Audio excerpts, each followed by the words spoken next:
ఓయిలో మరో వివాదం. అనుమతి లేకుండా సదస్సులకు ఎవరిని పిలవద్దని వీసీ సర్క్యులర్. పోస్టర్ రూపొందించేందుకు ముందే అనుమతి తీసుకోవాలని హుకుం. వీసీ వైఖరిపై గవర్నర్కు అవుట్ లేక అంటూ కూడా చెప్తున్న పరిస్థితి కనబడుతుంది. ఇక ఇది దారుణం.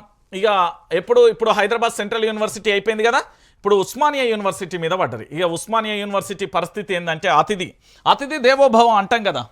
ఈరోజు అతిథులు అనేవాళ్ళు ఉస్మానియా యూనివర్సిటీకే రాకపోతే, అక్కడ అనేక రకాల కార్యక్రమాలే చేయకపోతే తెలంగాణ ఉద్యమంలో ఘోరమైన పరిస్థితి ఉండదు. అంత ఈజీగా తెలంగాణ రాకపో. ఒకసారి చూడండి, ఆ సర్క్యులర్ రగడకు దారితీస్తుంది. విశ్వవిద్యాలయం పరిధిలోని వివిధ కళాశాలలు విభాగాలలో సదస్సులు వర్క్ షాప్లో అతిథి ఉపన్యాసాలను నిర్వహిస్తుంటారు. ఆయా సదస్సుల ప్రారంభోత్సవం ముగింపు కార్యక్రమాలకు యూనివర్సిటీ అధికారులను అతిథులుగా ఆహ్వానించడం ఆనవాయితీ. అయితే ఆ కార్యక్రమాల పోస్టర్లపై అనుమతి లేకుండానే పేర్లు ముద్రించవద్దని, ముందుగా తమ అనుమతి తీసుకోవాలని తాజాగా సర్క్యులర్లో ఆదేశించారు. సదస్సు ప్రారంభోత్సవం ముగింపు కార్యక్రమాలు గరిష్టంగా కూడా 45 నిమిషాలు మాత్రమే ఉండాలని నిర్దేశించారు. వేదికపైకి ఎక్కువ మంది అతిథులు ఆహ్వానించడం సరికాదని పేర్కొన్నారు. సదస్సుకు సంబంధించిన ప్రెస్ నోటును కేవలం PRO ద్వారా మాత్రమే విడుదల చేయాలని, ఒక కాపీని IQAC విభాగానికి కూడా పంపించాలని సూచించారు. ప్రతి కార్యక్రమానికి సంబంధించిన ఒక పేజీ వివరణ, జియో ట్యాగింగ్తో కూడిన ఫోటోలు తప్పనిసరి అని పేర్కొన్నారు. అతిథులు ఆహ్వానితులు వివరాలు, సమయం, వేదిక ముందుగానే తమకు తెలియజేయాలని ఆదేశించారు. ఇక గవర్నర్కు సంబంధించి ఇక సపరేట్ వాళ్ళే నిర్వహించాలని చెప్తే అయిపోతాయి. ఉస్మానియా యూనివర్సిటీ వీసీ గారినే నియమించమన్నాడు. విద్యార్థి సంఘ నాయకులు సైలెంట్గా ఉంటారు. ఇగో మేము ఈ కార్యక్రమం చేయాలనుకుంటాను, మీరే పిలిపిర్రి, మీరే ప్రింట్ చేయర్రి, మీరే అని చెప్పిర్రి, ఇక మేమెందుకు? నిర్బంధాల నీడలో ఉస్మానియా యూనివర్సిటీ ఉందన్నా. నిర్బంధాల నీడలో ఉస్మానియా యూనివర్సిటీ ఉంది. ఈరోజు అతిథుల వరకే సర్క్యులర్ ఉంది. రేపు కనీసం యూనివర్సిటీలలో బయటి వ్యక్తులు కూడా అడుగు పెట్టద్దు అంటారు. విద్యార్థులు అంటే చాలా భయంకరమైన పరిస్థితులలో ప్రభుత్వం ఉంది. ప్రభుత్వానికి చిచ్చు పడుతుంది. ఎందుకంటే విద్యార్థులు చేసిన ఏ పోరాటమైనా అద్భుతమే.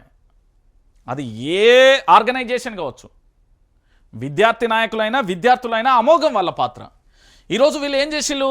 OUVC ప్రొఫెసర్ కుమార్ తీసుకున్న నిర్ణయాలపై OU టీచర్ అసోసియేషన్ అభ్యంతరం వ్యక్తం చేసింది. వీసీ నిర్ణయాలతో యూనివర్సిటీ ప్రతిష్ట దెబ్బతింటుందని ఆవేదన వ్యక్తం చేసింది. ఈ మేరకు ఏంది అంటే ప్రొఫెసర్ బి మనోహర్ రాష్ట్ర గవర్నర్ బిష్ణుదేవ్ వర్మకు ఫిర్యాదు చేశారు.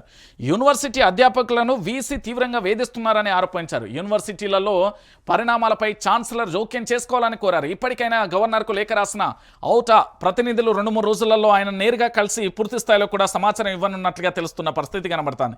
ఈరోజు పూర్తి స్థాయిలో కూడా కాలేజీలకు సంబంధించి అనేక సమస్యలు ఉన్నాయి. ఉస్మానియా యూనివర్సిటీకి సంబంధించి బోధనా విభాగం కానీ, తిండి విషయంలో కానీ, దాంతోపాటు వాళ్ళ రూమ్ల కేటాయింపులో కానీ, నీళ్ళ విషయంలో కానీ, ఇతరత్ర కానీ, రక్షణ విషయంలో కానీ అన్నిట్లలో సమస్యలు ఉన్నాయి. అవన్నీ పక్కన పెట్టి కేవలం ఇదే ఎందుకు మొదలుపెట్టాలంటే భయం. యూనివర్సిటీ అంటే భయం. ఎందుకంటే ప్రభుత్వాలను నిలబెట్టేది యూనివర్సిటీ, ప్రభుత్వాలను దించేది యూనివర్సిటీ. రేపు భవిష్యత్తులో పూర్తి స్థాయిలో ఇబ్బందులను ఎదుర్కొనేలా జరుగుతుంది కాబట్టి భయం. ఆ భయం గురించి భయపడుతున్నది. ఈరోజు ఉస్మానియా యూనివర్సిటీకి వచ్చింది. నేను చెప్తున్నా కదా, తెలంగాణలో దాదాపుగా అన్ని యూనివర్సిటీలకు ఇలాంటి పరిస్థితి అతి త్వరలో కూడా రాబోతుంది, ఖచ్చితంగా వస్తుంది. మీరు అందరూ కూడా ఆలోచించాల్సిన విషయం. నేను చెప్తున్నా కదా, తెలంగాణ రాష్ట్ర వ్యాప్తంగా కూడా జరుగుతున్న ప్రతి అంశాన్ని కూడా తెలంగాణ యావత్తు ప్రజలందరూ కూడా ఆలోచించాల్సిన